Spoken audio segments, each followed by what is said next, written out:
Hey everybody, so chasing on to the last piece of the large powder coating cabinet, what we're going to do is the assisted air venting on the top.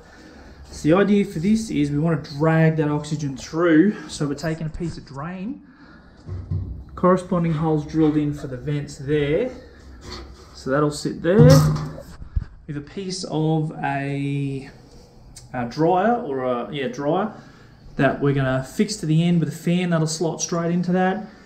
Regulated with a speed control if we need to, otherwise it'll just be on full ball and we'll have it drag the air straight through this thing. So I'm going to prop that up, put an end on it, mark and drill the holes, clamp it down, see what happens.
Okay, so we're back in with the powder coating gear. Now we've got our sketchy little ventilation system made, so for now it'll do the job. So the idea is to have this screwed into here, which we'll put a couple of straps over just to get it in the right position, tight down. We'll run a lead, we'll do a bit of a test, and then we're going to run this thing up to temp. Before we do that, we're going to go get the fire extinguisher just in case everything goes pear-shaped, but otherwise, yeah, we'll give it a go. Today's goal is to get this up to where we need it to be, so we're going to mess around as much as we can to get that happening, because we want to start using it to get gear powder coated for the 180 and anything else we want to do. The little cabinet's still working.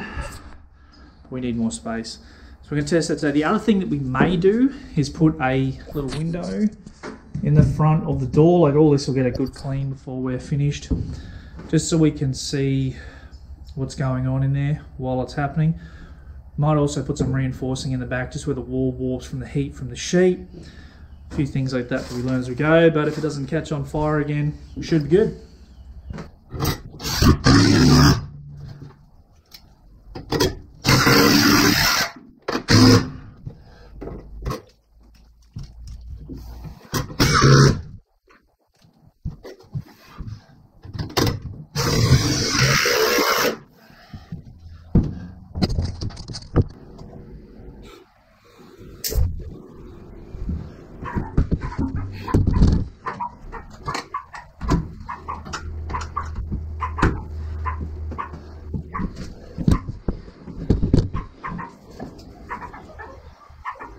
Lemony.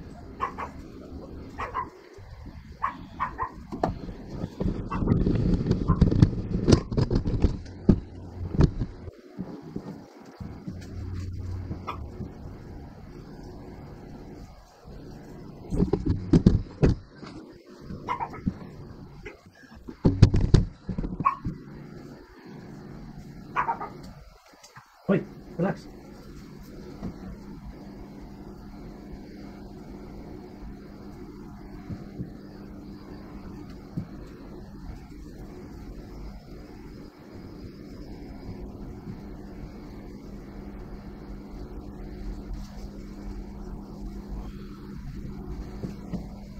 It's got to run at the moment. Now, I knew this might happen, but it's cooked our fan pretty quickly, melted the blades. It's 200 degrees. I mean, the motor's fine, but the plastic shot.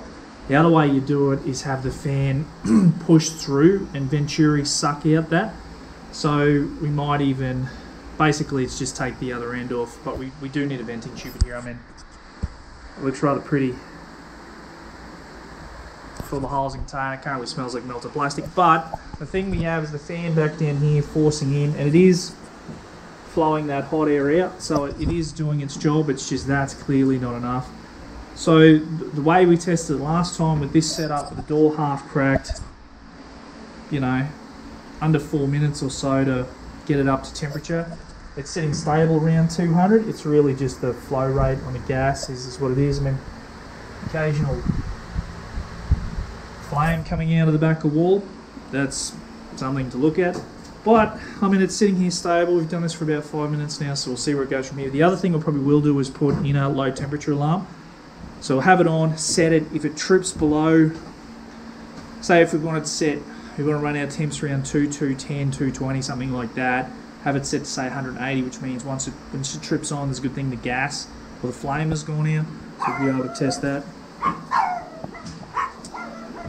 Minnie. Otherwise, it should work. We'll do a test on it soon.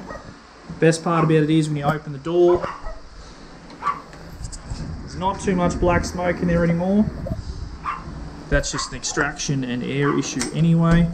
That drops the temperature like 80 degrees straight up. So keep this run a little bit longer, see how it goes. We're going to burn everything in, see what fails, see what doesn't, and we'll go from there.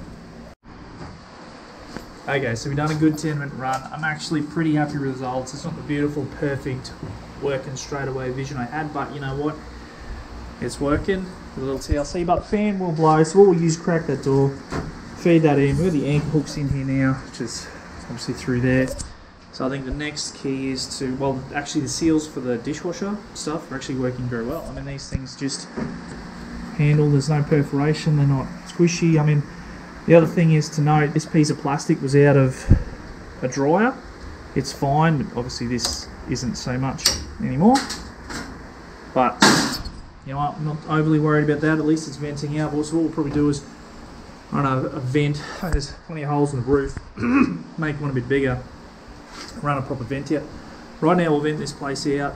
I think our next key step is to, we get the low temperature controller in there, but that's for a future walk away things, and have it maybe even auto gas shut off valve as well. When it gets below a point, it shuts the gas off. We'll look into that, but I think for now, just do a bit of a clean in here, and then the next biggest thing is to get our little mobile sort of sandblasting thing set up, and all the powder coat that we want, which is fancy. So the rear subframe is gonna have to be powder coated as it sits sort of in this location. So we'll rig up a bit of a jig here where it can sort of be mounted on, powder coated here, and then we should just be able to, with a couple of handles or something, just lift it in and just clip it into there. It'll fit nicely in there, fireball it, get it up to temps. Probably leave it, because there's such a major fluctuation in temperatures, probably leave it in there for a good 20 minutes to really let it cook, and then just crack the door and just let it sit in there for a couple of hours to cool down, because you don't want to touch it afterwards. The powder that we're getting is about 150 bucks a kilo, so I have no idea how far that's going to go, but it'll cover the frame plus a lot of gear anyway, so we don't really want to mess around and waste it and have to redo it anyway. So progressing, moving on, which is good. A little bit every day. So we get this done, and yeah, there we go. Okay. Okay, so we're going to fire this thing up again and give it a shot with a couple of these plates that we've been doing earlier to test on for another gazebo project at home.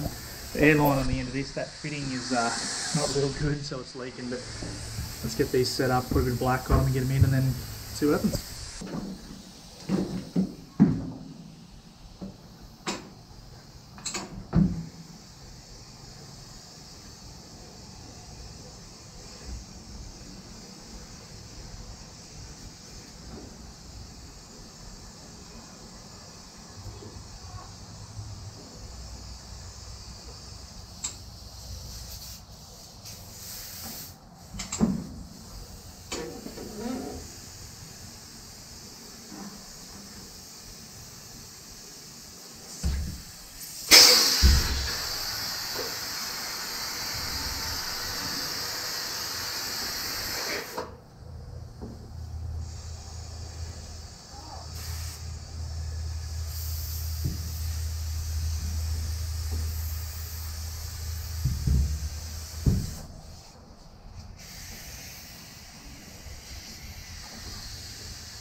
Okay, so it's been cooking away now for about 15 minutes, maybe a little bit more. So a few of the things that we've noted, obviously, is the regulation of the gas pressure. So obviously as the pressure in the bottle slightly decreases, it's going to change what the flow is, which messes with the temperature. So I've been messing around with that a little bit, keeping it 190 to sort of 215. I mean, it's down a little bit again, a little bit more gas.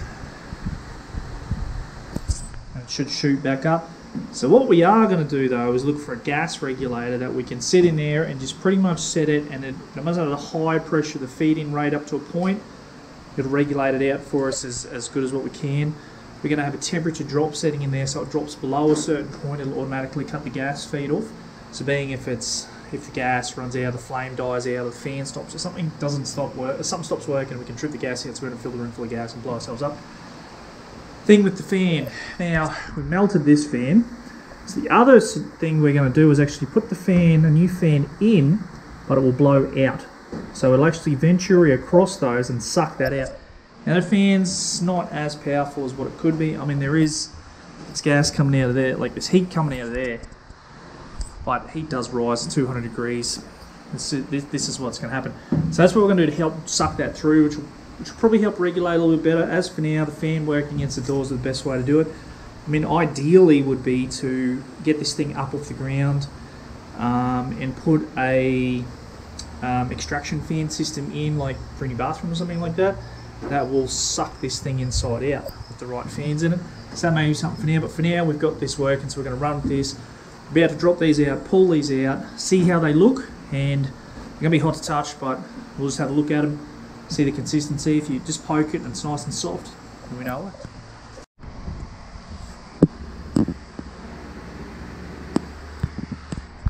So gloss is good, it's soft, it means it's done. So we'll leave these a little bit to cool down and we'll pull them out and do a bit of a test on them.